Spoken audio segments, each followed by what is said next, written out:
Hello, good morning, bonjour à tous et bienvenue sur ma chaîne Level Up et Ascension Sociale. Pour celles et ceux qui ne me connaissent pas et qui sont nouveaux sur cette chaîne, je m'appelle Casey, je suis franco-américaine et je suis également une professionnelle certifiée en psychologie et en relations amoureuses. Sur ma chaîne, je décide d'aborder les problématiques sous le prisme de l'ascension sociale et également de l'hypergamie. Je profite des couples formés par vos célébrités afin de vous donner les meilleurs conseils et les meilleures astuces en amour. Mon mail est affiché, n'hésitez pas à me contacter dans le cadre, on va dire, de pouvoir répondre à une problématique que vous avez dans le domaine amoureux, puisque je propose des formations et également des accompagnements dans le cadre de l'ascension sociale et dans le cadre des relations amoureuses. Ensuite, si ce n'est pas déjà fait, je vous invite à vous abonner à la chaîne, liker et également à commenter cette vidéo. C'est très important pour l'algorithme de YouTube pour que la chaîne puisse toujours être boostée et être mise en avant. Et pour celles et ceux qui ne savent pas, vous pouvez également avoir accès à un contenu privé via le système des badges et le système des membres. Donc, je vous invite à prendre vos badges si ce n'est pas déjà fait. Il y a des contenus exclusifs que je ne peux pas partager sur la place publique parce qu'il y a des secrets qui doivent rester justement secrets pour éviter de donner vos avantages à tout le monde et au premier venu. Enfin, le dernier disclaimer concerne les propos qui seront tenus dans cette vidéo. Il n'engage que moi, bien évidemment. Je n'ai pas la prétention d'avoir le monopole du savoir. J'ai juste la prétention d'être en mesure de partager, j'ai envie de dire, mes connaissances et mon avis sur un sujet en particulier. Le sujet du jour. Aujourd'hui, nous allons parler de Simone Biles et de son époux Jonathan Owens qui a récemment déclaré lors d'une interview, alors qu'il était assis justement à côté de Simone, qu'il était le prix. He said, I am the catch. En gros, il a tout simplement révélé au public que c'est Simone Biles qui a fait le premier pas. C'est elle qui l'a dragué et c'est elle qui a fait en sorte qu'ils puissent aujourd'hui être ensemble, ils puissent aujourd'hui être mari et femme. Et donc dans cette vidéo, on va décortiquer tous ces propos et également toute la dynamique formée par leur couple. C'est parti. Commençons par le commencement. Vous savez que j'adore utiliser la psychologie et la sociologie dans mes différentes analyses et aujourd'hui, on ne va pas déroger à la règle. Pour celles et ceux qui ne savent pas, il y a une phrase que j'aime beaucoup répéter sur ma chaîne lorsque je décide d'analyser différents sujets. L'adulte d'aujourd'hui se forme à partir de l'enfant qu'il a été dans le passé. Et cet enfant se construit toujours sur deux modèles, soit par imitation, soit par opposition au schéma familial dans lequel cet enfant a grandi. Ceci est une vérité psychologique. C'est-à-dire que c'est une vérité qui a été actée comme telle dans différents domaines en lien avec l'intelligence émotionnelle sociale, comme la psychologie par exemple, ou alors la sociologie. Et Simone Biles, elle ne déroge pas à la règle, bien au contraire. En réalité, les choix qu'elle a faits aujourd'hui, notamment avec son époux Jonathan Owens, sont expliqués par le passé et l'enfance terrible de cette femme que vous voyez à l'écran. Simone Biles, et le nom est très important, est née le 14 mars 1997 à Columbus dans l'Ohio, aux États-Unis naturellement, puisqu'elle est américaine. Elle est la troisième des 4 enfants de Shannon Biles, sa mère, et de Calvin Clemens. Déjà, rien qu'avec la phrase que je viens de dire, il y a là un grand red flag. Pourquoi? Parce que nous sommes avant tout aux États-Unis et qu'il est de coutume pour les enfants de porter le nom de famille du père et non de la mère. C'est généralement lorsque il y a un dysfonctionnement au sein du couple qu'un enfant, aux États-Unis, je précise, va porter le nom de la mère et non du père. Soit parce que le père ne veut pas reconnaître l'enfant, soit parce que la famille de la mère ne veut pas donner cette chance, entre guillemets, au père, en fait, tout simplement d'avoir une descendance via son nom de famille. Et donc, ces éléments vont laisser apercevoir qu'il y a déjà, au sein de la cellule familiale de Simone, un dysfonctionnement, puisqu'on est dans une famille, en fait, qui est toxique dès le départ. et les soupçons viennent se confirmer par la suite, puisque la mère de Simone, donc Shannon, est une personne addicte à la poudre blanche, addicte à la farine. En plus de ça, lorsque Simone va avoir 2 ans, elle va être placée avec tous ses frères et sœurs au sein d'une famille d'accueil. Pourquoi? Parce que tout simplement, les voisins vont observer de manière presque quotidienne que Simone, à l'époque âgée de 2 ans, et ses autres frères et sœurs jouent au bord de la route sans aucune surveillance. On ne vous parle pas d'une petite rue piétonne, on vous parle de la route avec une circulation de véhicules qui est assez imposante. Donc on a dès le départ des enfants qui sont négligés et des enfants qui sont livrés à eux-mêmes. On rajoute à cela un couple dysfonctionnel, on rajoute par-dessus le tout une mère qui a des problèmes de farine, de poudre blanche. Ensuite, quand Simone et ses frères et sœurs vont être placés en maison d'accueil, en réalité, leur mère ne va même pas essayer d'aller les reprendre.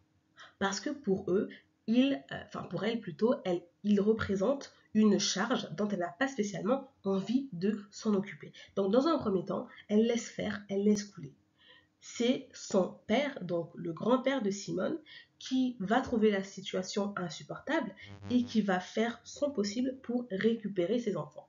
Dans un premier temps, il arrive à les récupérer, il arrive à les encadrer et à leur donner, on va dire, une éducation qui est plus ou moins normale, plus ou moins correcte, avec sa deuxième épouse, du coup, à l'époque. Donc, on a ici une famille défaillante, évidemment, avec un père défaillant, presque absent, puisqu'on ne retrouve absolument aucune information sur lui ou aucun élément qui va laisser croire, en fait, laisser penser qu'il a été présent dans la vie de Simone, bien au contraire. On a, de l'autre côté, une mère qui est addicte, et c'est le grand-père qui vient à la rescousse. On a un couple d'immatures qui ont décidé d'avoir des enfants ensemble. Donc, dans un premier temps, le grand-père reprend les enfants et essaie de leur inculquer une éducation, tant bien peu que mal. Je veux dire, tant bien que mal. Ensuite, la mère, à un moment donné, elle a essayé de se reprendre en main, elle a essayé de combattre son addiction, et donc elle a voulu reprendre ses enfants, c'est-à-dire reprendre la garde de ses enfants. Malheureusement pour elle, les services sociaux ont jugé qu'elle était inapte à donner une éducation à ses enfants, qu'elle était inapte à s'occuper de ses enfants, étant donné qu'elle n'a pas réussi à passer plusieurs tests de dépistage de drogue, encore une fois. Les enfants seront ensuite déclarés éligibles à l'adoption et c'est le grand-père qui va adopter Simone, qui finalement n'aura pas véritablement grandi auprès de sa mère. Elle n'avait pas spécialement d'attache par rapport à cette personne puisqu'elle a refusé de rester auprès d'elle dans l'Ohio. Elle a décidé d'aller loin, c'est-à-dire avec son grand-père. Je rappelle qu'elle avait la possibilité en réalité de rester proche de sa mère comme l'ont fait et comme l'ont décidé de faire du coup ses autres frères et sœurs. Donc on a une femme qui ne grandit pas avec une mère aimante, une mère qui aurait pu lui transmettre les connaissances déjà en tant que femme et éventuellement dans le domaine amoureux. On a une femme qui va grandir avec un père défaillant, voire même absent de sa vie. On a également une jeune femme qui grandit loin de ses frères et sœurs. Donc l'équilibre au sein de la cellule familiale est perturbé et on a véritablement une déchirure familiale. Elle ne va grandir qu'avec son grand-père et pour seule figure maternelle, la femme de son grand-père, qui n'est pas sa grand-mère biologique, qui est juste une femme dans son environnement. Et il y a aussi l'écart générationnel qui va justement créer une sorte de séparation, une sorte de distanciation par rapport à cette dame-là. En effet, c'est plus facile de se confier à notre maman qu'à une dame qu'on ne connaît pas et qui est juste la femme de notre grand-père. Donc voilà le schéma familial dans lequel Simone a grandi. Comme je vous l'ai dit au début, l'enfant se construit toujours soit par imitation, soit par opposition. Et Simone, lorsqu'elle grandissait, c'était une enfant brillante, étant donné qu'elle observait beaucoup les gens autour d'elle et qu'elle les imitait de manière naturelle. C'est comme ça qu'elle va tomber amoureuse de la gymnastique. puisqu'elle va tout simplement au début commencer à imiter les gens qui étaient autour d'elle, qui faisaient du trampoline. Et puis, au fil du temps, elle va devenir la gymnaste la plus médaillée de l'histoire, avec 37 médailles dans les événements mondiaux, avec plus de 23 titres mondiaux. Et c'est véritablement en 2016, lors des JO de Rio, qu'elle va tout simplement être repérée du grand public. Elle va se démarquer par le degré de difficulté des exercices et des mouvements qu'elle va faire. C'est comme ça qu'elle va rentrer dans l'histoire. Et elle rentre dans l'histoire par la grande porte. Pas en tant que petite fille qui a été abandonnée par sa mère et placée dans les services sociaux. Non, elle rentre dans l'histoire en tant que gymnaste américaine avec un grand niveau de performance. Et aussi, elle rentre dans l'histoire en tant que femme noire qui va dominer une discipline qui n'est pas naturellement la discipline des Afro-Américains aux États-Unis. Et donc là, on va refaire son branding, refaire son marketing avec notamment cet esprit de Black Girl Magic, Black Excellence. C'est ça son branding à Simone Veil, et c'est pour ça que les gens l'adorent. Déjà parce qu'en termes de performance, elle est excellente, mais en plus, elle représente quelque chose qu'on n'a pas l'habitude de voir. Tout comme l'a été Venus Williams, tout comme l'a été Serena Williams. Donc la pression pour garder ce prestige, pour garder ce capital sympathie est absolument énorme. Ensuite, nous allons parler de l'image de la femme noire. Je viens de faire un test et j'ai tapé sur Google Ratchet. R-A-T-C-H-E-T, qui veut dire pas classe, pas élégant. Et les premières images qui sortent sont des images de femmes noires, dont justement fait partie l'image que vous voyez ici à l'écran. Et ça, c'est très lourd de sens. Dans le sens où, en réalité, aux États-Unis, et même via les algorithmes des entreprises américaines, on associe la femme noire à ce qui est ratchet, à ce qui est cheap, à ce qui manque d'élégance. Et j'ai presque envie de dire que cela s'explique lorsqu'on voit des femmes comme Nicki Minaj venir détruire l'image des femmes noires, lorsqu'on voit des personnes en train de se battre dans le hood, dans le ghetto, dans le quartier, ce sont toujours les mêmes en fait. Et je vous avais parlé déjà de l'effet de halo et de l'effet de corne. Je vais ici réitérer mes propos. En psychologie, il y a deux éléments. L'effet de halo, c'est quoi? C'est le fait que lorsqu'on va remarquer ou observer une personne qui est belle, qui a une apparence physique agréable, eh bien on aura tendance naturellement à lui associer des qualités positives. Lorsqu'on voit un jeune homme qui est beau, qui est grand, on dira de lui que c'est une personne honnête, c'est une personne qui est travailleuse, c'est une personne qui est digne de confiance. Ça, c'est l'effet de halo. Maintenant, l'inverse existe également. Ça s'appelle l'effet de corne. Lorsqu'on aperçoit une personne qui n'est pas physiquement, on va dire, notre modèle, notre référence, notre parangon de beauté, eh bien, il y a de fortes chances que l'on associe des qualités négatives auprès de cette personne. Donc, une personne moche, eh bien, on va lui attribuer des adjectifs qui sont négatifs. On va dire que c'est une personne qui est malhonnête, voleuse, menteuse, etc. Ça, d'une part, c'est psychologique et de l'autre, ce sont des faits qui ont été back-upés par des études sociologiques. Et l'image de la femme noire aux États-Unis est une image qui est absolument dégradée, catastrophique. Je parle évidemment du point de vue groupe, du point de vue de la communauté, pas de manière individuelle, mais d'un point de vue en fait global, macro. Puisque la femme noire, elle va être associée au MST, aux États-Unis.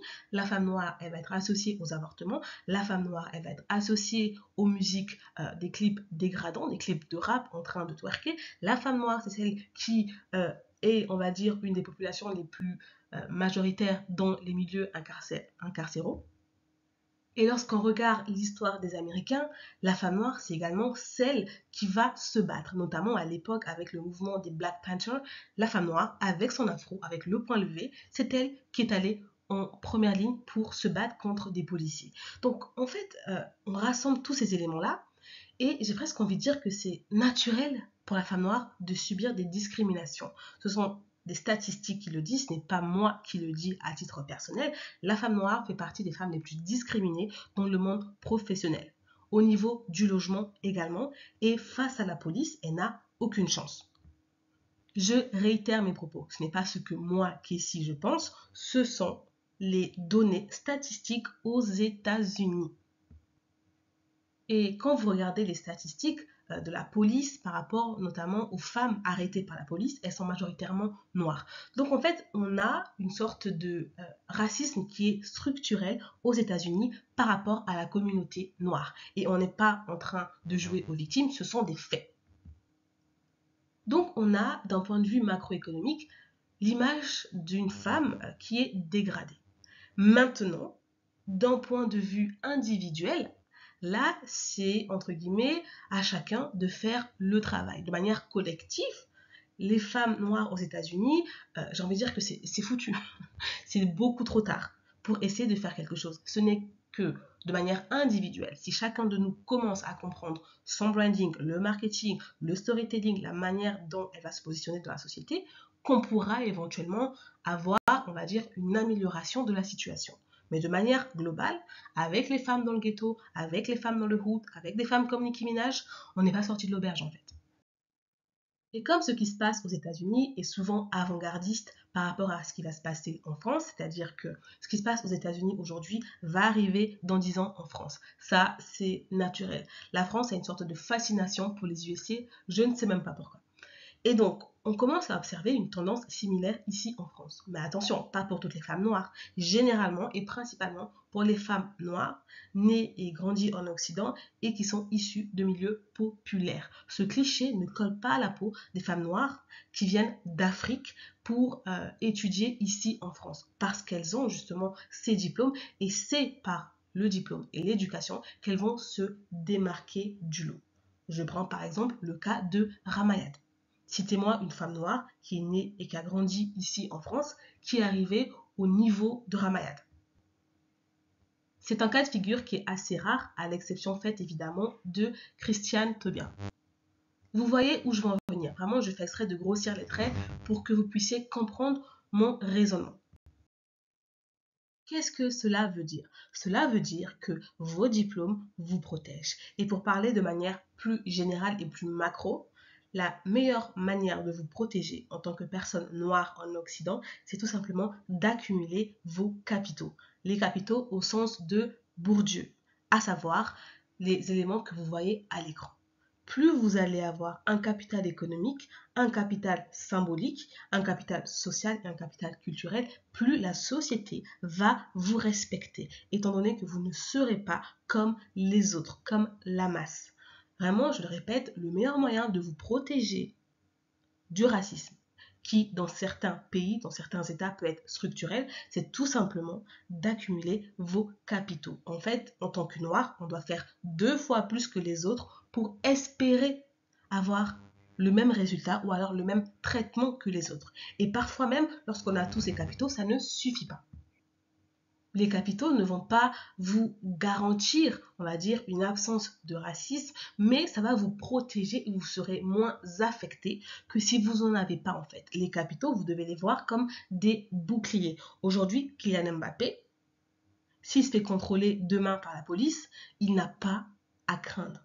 Ce n'est pas comme un enfant, allez, un jeune noir, un jeune métis, un jeune arabe, un jeune maghrébin, peu importe, qui serait au bord d'une voiture en fait luxueuse et qui se ferait arrêter par la police. Lui, il aurait des raisons de crainte pour sa vie, mais pas un Kylian Mbappé. Pourquoi?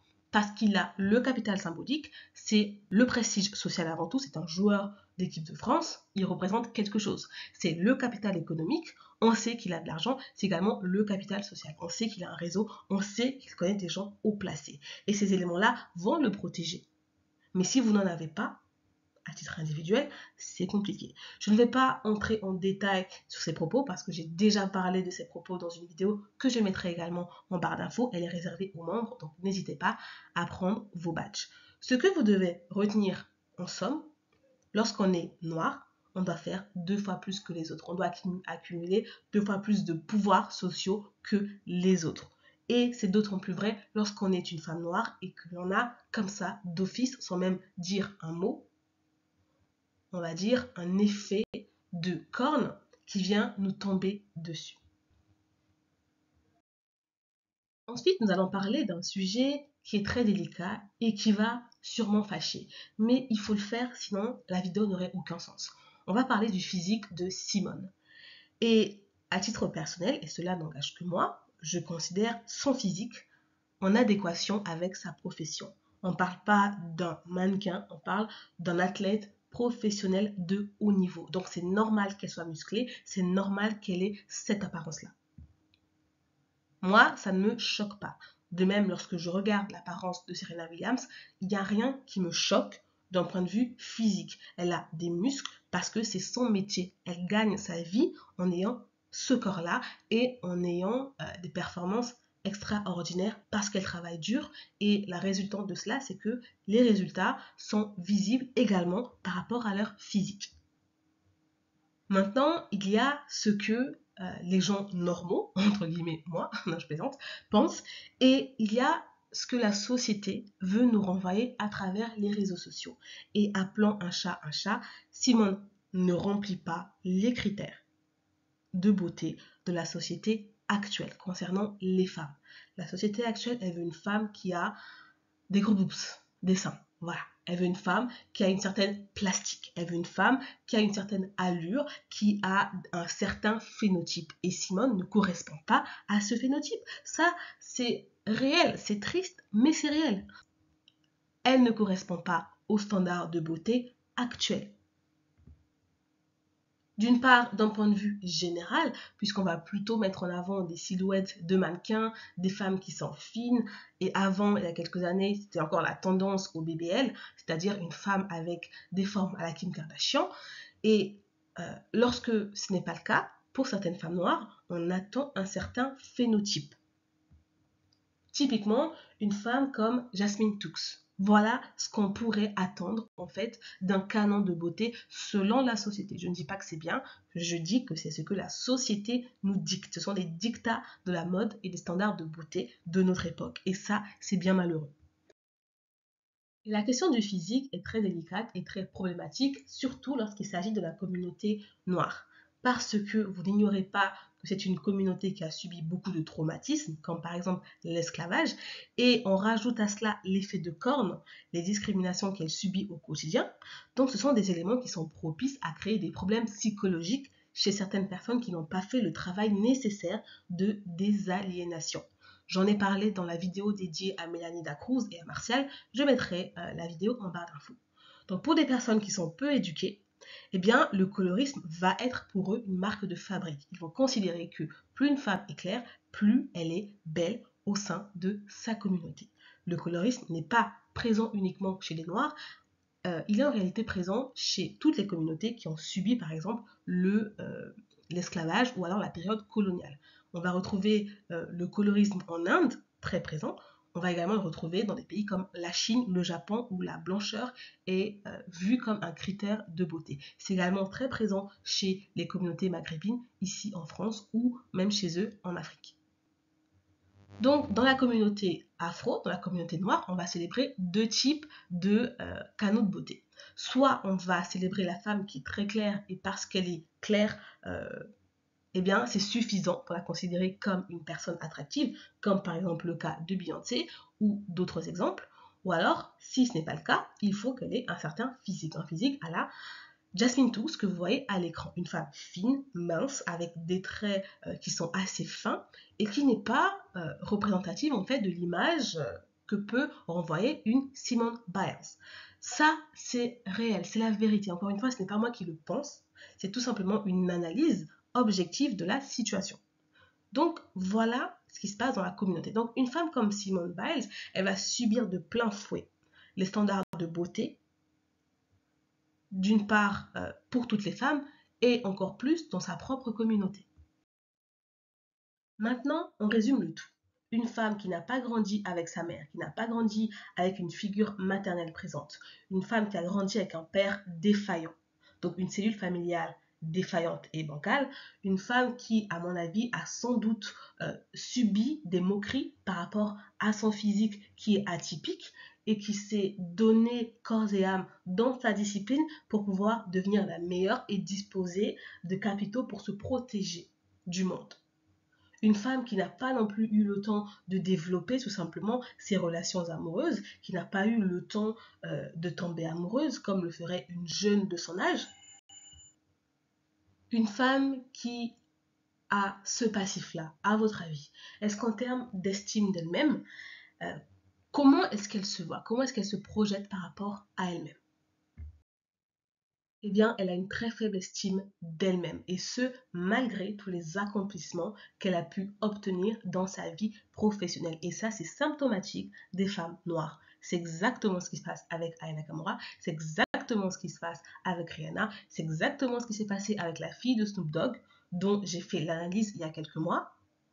On a toujours ce même schéma-là. Des femmes qui vont se donner corps et âme pour devenir les meilleures dans leur discipline, mais qui vont toujours être en hypogamie parce qu'elles manquent d'estime et de confiance en elles, d'une part, et de l'autre parce qu'elles s'accrochent à cette image de la Black Excellence. Je suis une femme noire accomplie et donc j'ai une sorte de loyauté que je dois absolument préserver par rapport à ma communauté pour ne pas blesser les âmes les plus faibles, pour ne pas heurter la sensibilité de certaines personnes. Il me faut un Black King à mes côtés, un homme noir à mes côtés, pour des questions d'image, pour des questions de Black Excellence, quitte à prendre un homme qui est plus médiocre que moi, quitte à être en hypogamie.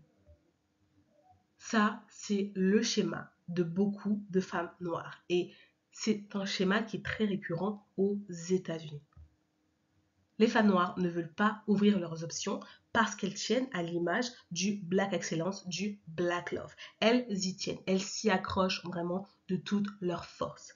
Et malheureusement, la plupart des hommes noirs, pas tous évidemment, ne sont pas dans la même optique, ne sont pas aussi ambitieux, ne sont pas aussi performants. Et donc là, on va tomber dans des problématiques qui sont connues, dont j'ai déjà discuté sur cette chaîne, à savoir les problématiques liées à l'hypogamie. On est pleinement dans une situation d'hypogamie ici d'une part, puisque c'est évident que Simone a plus de capitaux que Jonathan Owens. Aujourd'hui, on parle de Jonathan par rapport à Simone. Jonathan n'est pas réellement connu, il n'a pas la notoriété, il n'a pas le capital symbolique dont dispose Simone, il n'a même pas les autres capitaux, il n'a même pas en fait la fortune de Simone. Mais il a un physique et pour elle, c'est tout ce qui compte, c'est suffisant. D'une part, on a cela. Et de l'autre, chose encore plus grave, et là, je vais revenir à un niveau plus terre à terre, si on veut être vraiment, allez, let's be petty, ok, physiquement, cet homme et Simone, qui est le plus beau dans ce couple? C'est évident que cet homme a un physique qui va plus attirer que celui de Simone. Et ça, c'est une erreur. Les femmes, ne vous mettez jamais en couple avec un homme qui est plus beau que vous, ou du moins qui dispose d'un capital beauté plus important que le vôtre. C'est une erreur et vous êtes en danger. Un homme qui se sait plus beau que vous, c'est un homme qui va se prendre justement pour le prix. Il va se considérer qu'il vous a fait une faveur étant donné qu'il a également l'attention d'autres personnes autour de lui. Et les réseaux sociaux ont amplifié justement ce phénomène, ont amplifié ce biais psychologique par rapport aux hommes, mais aussi par rapport aux femmes. Donc, vous prenez une femme qui a très peu confiance en elle, mais qui réussit très bien professionnellement parlant. Vous prenez un homme qui est plutôt pas mal, physique atypique, mais dont la préférence n'est pas une femme noire, puisque la plupart de ses ex, on connaît son historique dans le passé. La plupart de ses ex sont des femmes caucasiennes. Donc, on mélange le tout. Ben, ça fait une situation qui est explosive. Et en plus de ça, on rajoute le fait que Simone, elle soit dans des énergies très masculines, étant donné qu'elle n'a pas eu de figure maternelle, elle ne sait pas comment séduire, elle ne sait pas comment jouer le jeu de la séduction, elle fait toutes les erreurs possibles et imaginables qu'on peut faire en amour. C'est-à-dire le fait, premièrement, de prendre un homme qui a un physique meilleur, supérieur au vôtre, et deuxièmement, le fait de lui faire la cour. Ne surtout pas inverser les dynamiques au sein du couple. Lorsque les dynamiques au sein du couple sont inversées, votre couple est instable, votre couple est déséquilibré et il ne peut pas tenir dans la durée. Et lorsque je parle des énergies masculines, on a évidemment des preuves de ceci par rapport aux propos tenus par Jonathan Owens, puisqu'il a déclaré lui-même récemment que c'est Simone Biles qui a fait le premier pas. C'est elle qui s'est déplacée vers lui, c'est elle qui l'a dragué, et je suis sûre que c'est même elle qui l'a demandé en mariage. Parce que Jonathan l'a dit à demi-mot, il a dit qu'il se considérait beaucoup trop jeune pour le mariage, mais que cela lui est tombé dessus et qu'il s'est dit, bah oui, pourquoi pas. Il faut bien sauter le pas à un moment donné. Donc, c'est vraiment une situation qui est assez déplorable d'une part, et de l'autre qui me fatigue parce qu'elle est très récurrente. On a discuté avec le cas d'Aya Nakamura, la fille de Snoop Dogg, de Rihanna, c'est toujours la même histoire d'hypogamie et de femmes qui ont une estime qui est très faible d'elles-mêmes. Et on connaît les conséquences de l'hypogamie. Ça va se transformer soit en violence psychologique, soit en violence physique. Un homme qui est en situation d'hypogamie par rapport à une femme qui réussit mieux que lui est un homme qui est mentalement dérangé, mentalement instable, étant donné que la société va lui envoyer un certain message et que la réalité vécue dans son couple va être un autre message. C'est vraiment cette dichotomie qui va être à l'origine de beaucoup de souffrances d'une part, également de problèmes psychologiques, qui vont se transformer plus tard en violence, soit psychologique, soit verbale, soit physique. Je vais à présent toucher deux mots sur le phénomène des garçons princesses. C'est un terme qui est apparu très récemment sur TikTok et qui va définir un homme selon le fait qu'il commence à manifester des comportements souvent jusqu'ici attribués aux femmes. En d'autres termes, on a un homme qui se prend pour une femme, d'où le terme garçon princesse. Et cela va se manifester de manière assez subtile, puisque l'homme en question va se considérer au sein du couple comme le prix, d'une part parce que il dispose d'un appareil reproducteur masculin, et de l'autre parce qu'il considère que c'est lui qui détient la clé du mariage, la clé du bonheur pour les femmes. Ça, évidemment, avec un sous-jacent selon lequel la femme est périmée à 30 ans. Des propos backupés par un certain courant sur Internet, le courant des Red Pill, avec leur chef d'orchestre en la personne d'Alex Hitchens, a.k.a. Isaac, qui n'a pas de bac. Je vous invite à visionner ma précédente vidéo où j'ai vraiment développé sur sa personne d'une part, mais également sur le courant de la Red Pill. La Red Pill, c'est quoi? C'est un ensemble de personnes frustrées dans la vie réelle qui viennent du coup se défouler sur les réseaux sociaux en dirigeant leur haine vers les femmes. Parce que dans la vraie vie, très souvent, ils n'ont pas de diplôme, pas de carrière, pas de réseau, pas de prestige. Et donc, c'est difficile pour eux d'être dans la compétition masculine, d'être dans la course, en fait, du capitalisme. Et donc, ce sont les femmes qui vont faire les frais de toute cette frustration, étant donné qu'elles ne peuvent pas être dirigées vers des autres hommes dans le monde réel. Les hommes qui se lèvent le matin pour aller travailler, les hommes qui se lèvent le matin pour construire des empires, pour construire des entreprises pérennes.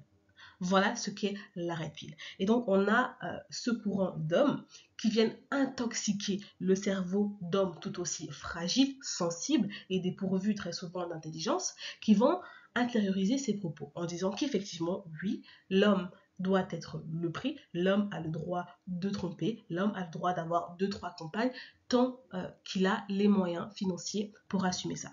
L'homme, étant donné que la femme est périmée à 30 ans, oulala, eh bien, les femmes à partir de 30 ans vont être toutes, on va dire, désespérées. Et donc, c'est à partir de la trentaine que ces hommes vont prendre leur revanche sur la vie. Voilà vraiment de manière caricaturale les propos de ces hommes. La plupart des gens de la Red Pill sont ce qu'on appelle les garçons princesses, puisqu'ils vont intérioriser, on va dire, ce complexe de supériorité par rapport aux femmes, et qui vont également, dans leur manière de se comporter au quotidien, considérer que les femmes n'ont pas le droit d'avoir certains privilèges. J'ai, à titre personnel, une connaissance qui pense cela. Il ne comprend pas pourquoi une femme doit avoir les privilèges de femme. Il ne comprend pas qu'une femme puisse être dotée. Il m'a même posé la question, pourquoi est-ce que ce n'est pas la femme de doter l'homme, comme ça se passe en Inde, alors que je vous rappelle qu'il est africain. Et j'ai été effarée de propos aussi scandaleux et qui sont des incongruités sans nom. Ça m'a laissé vraiment bouche bée et c'est la raison pour laquelle j'ai d'ailleurs mis un terme à cette relation du coup amicale qu'il y avait avec cette personne. Mais c'est pour vous dire à quel point le phénomène est assez est devenu mondial, presque global, uniquement pour des personnes qui sont très peu, on va dire, fortes intellectuellement, psychologiquement. Et ce phénomène est d'autant plus vrai que si l'homme dispose d'un certain capital physique, beauté, plus il est beau, plus il va se considérer dans la société actuelle comme un homme de qualité, comme le prix. Et donc, il va estimer que c'est vraiment, ce sont les rôles des femmes de venir se battre pour lui. Voilà, en somme, ce qu'est le phénomène du garçon princesse. Bien évidemment, c'est une honte. Je ne cautionne pas ce genre de pratique. Il est important que chacun reste à sa place. Il est important de garder une certaine dynamique au sein des couples. Je décide de m'arrêter ici pour la vidéo aujourd'hui. N'hésitez pas à prendre vos badges, c'est très important, notamment pour la future vidéo qui va arriver sur les privilèges de vos amis blancs. Elle est très longue et très difficile à éditer, c'est pour ça qu'elle n'est pas encore disponible, mais elle sera très bientôt disponible. Ensuite, si ce n'est pas déjà fait, je vous invite à vous abonner à la chaîne, liker, commenter, également à partager cette vidéo pour l'algorithme. Et je vous dis à très bientôt.